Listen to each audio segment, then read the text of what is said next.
With the release of Elestral's newest set, Moonrise, came Necrolith, an extremely strong card that allows a new way to play that really intrigued me, so I built a deck around it. So today we'll be taking a look at Suppression Control. To start off the deck, we'll be playing 3 copies of Spectaris. Spectaris is a 4/2 lunar Elestral that says the Spectaris gets +1 attack for each suppressed Elestral on the field. When the Spectaris enters battle with an Elestral, you can suppress that Elestral until the end phase. So he'll automatically become a 5 attack beat stick every single time you utilize him. Not only that, pairing it with other cards, his attack can go even higher and higher in this deck. So Spectaris is an extremely strong card that's already played everywhere, let alone in a suppression based deck.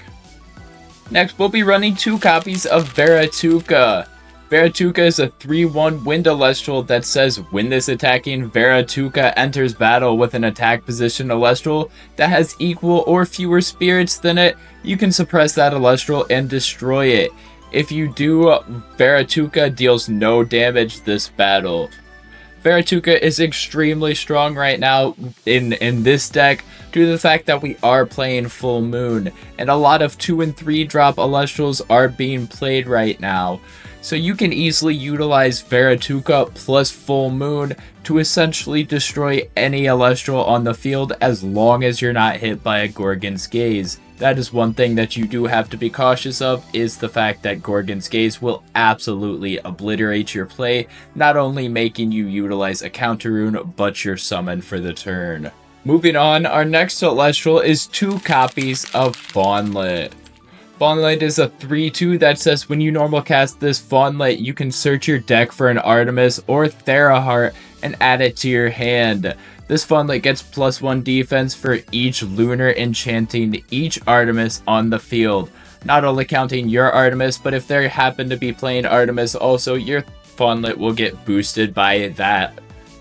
We're not playing a Theraheart, so we'll never be searching it. We're always going to be utilizing Theraheart in order to search our Artemis.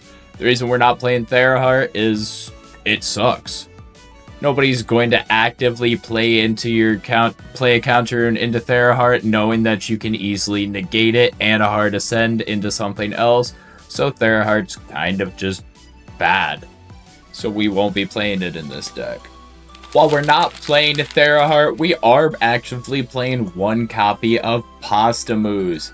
Posthumous is a 13/11 3-drop that says when your Artemis suppresses a card, you can target and destroy that card. While Artemis is enchanted, this Posthumous is unaffected by counter runes. The fact that it says unaffected and can't be targeted is extremely strong. Not only that, but the fact that you can utilize your Artemis now to not just suppress an Elestral, but also destroy it is also extremely good.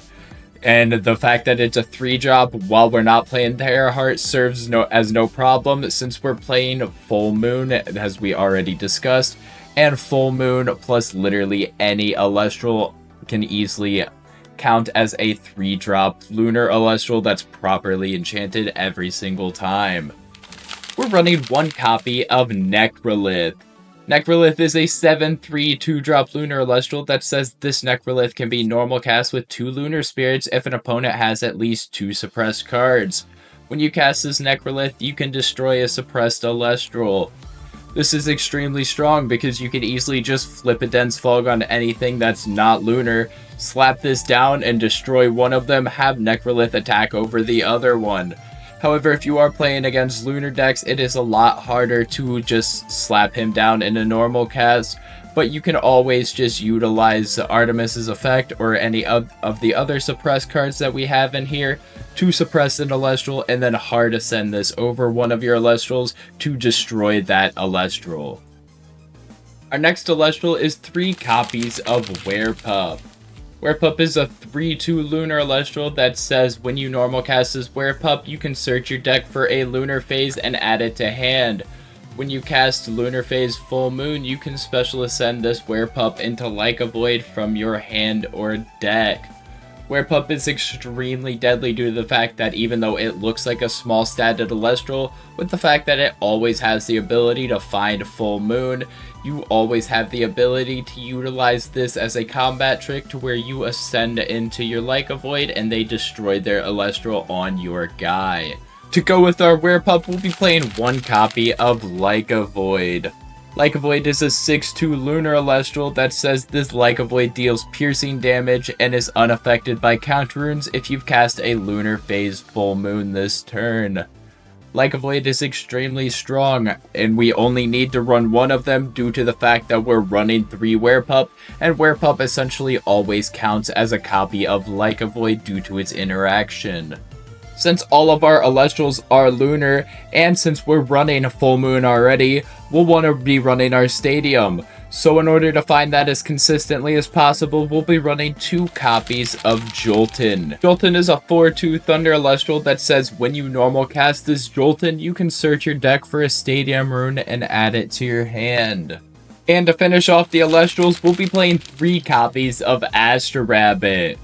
Astro Rabbit's still extremely viable right now with its big butt and its ability to search the top 3 cards of your deck, look at the top 1 and pick the one that's most advantageous for the situation. Astro Rabbit is not going anywhere anytime soon. To start off our runes, we have 2 copies of Temple of the Moon. As I already explained with Jolton, we can utilize this in tandem with Full Moon as a combat trick. Plus, we're playing a majority of lunar Elestrals, so this is easily just a large buff for them. And also, the third purpose that this has is serving as a Nexus bank for another card that we're playing. We'll also be playing 2 copies of Artemis. Artemis is Lunar's divine rune that says when you cast this Artemis, you can enchant up to 3 lunar spirits to it. You can disenchant a lunar spirit from this Artemis in order to target an opponent's face-up card and suppress it until the opponent's end phase. This says card, not Elestral, so you can utilize this to suppress other divines or even stadiums if you desire. Not only that, Artemis can be utilized in tandem with Necrolith in order to help it get out its summon cost, or easily just utilized with Necrolith in order to destroy something, also with Posthumous. Artemis is an extremely versatile card that I believe people are sleeping on right now. We're playing a very small Invoke package featuring 1 copy of Earthquake. Earthquake is unconditional removal that I believe is always a must-have if you can fit it the spirit math for it. And we have 1 copy of Resting on Your Laurels.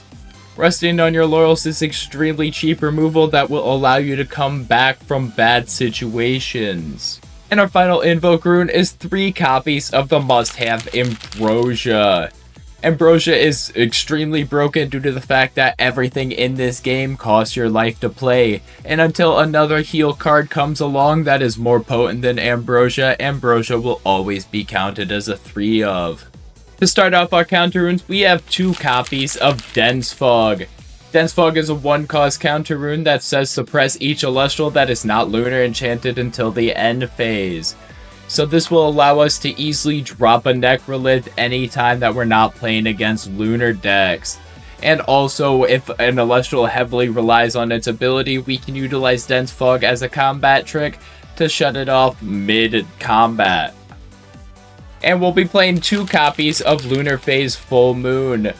This is a 1-cost counter rune that says enchant up to 2 lunar spirits to an Celestial on your field. Now this seems very unassuming, but pairing it with our Stadium, our Werepup, or just using it to hard ascend into our Posthumous makes this card extremely strong and viable in the meta. We're playing 3 copies of Gorgon's Gaze to shut down literally an opponent Celestial could ever think about doing. We've got 3 copies of Poison Tipped Arrow. We're mainly using this for the hard removal aspect of it. The -2 attack can come in handy sometimes, but a majority of the times it's not going to make too much of a difference in this big guy meta. And we'll be playing 3 copies of Altar of Stars. This is extremely strong in our deck due to the fact that we'll have a lot of excess spirits lying around. With our Artemis, our full moons, and our temples, we should always have a spirit that we can easily be able to nexus. Not only that, but this can easily be utilized as a combat trick.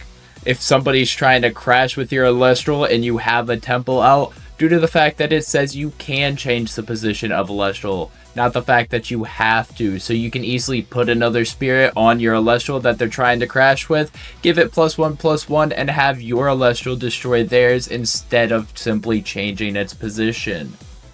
And that'll do it for our main deck. Now to start off the spirit deck, we have 2 copies of Lycoris for our Veratukas. We've got 2 copies of Teratlus for our Earthquake. We got 3 copies of Zaptor for our Aster Rabbits and our Joltons. And then we have 13 copies of Owloon for the rest of the deck. What do you guys think of the deck? Is that something you would play? Let me know down in the comments below. And let me know if there's anything that you're interested in seeing me build. Make sure to like and subscribe, as I do put out content like this daily and you don't want to miss your chance to see it. I hope you all have a good day and peace.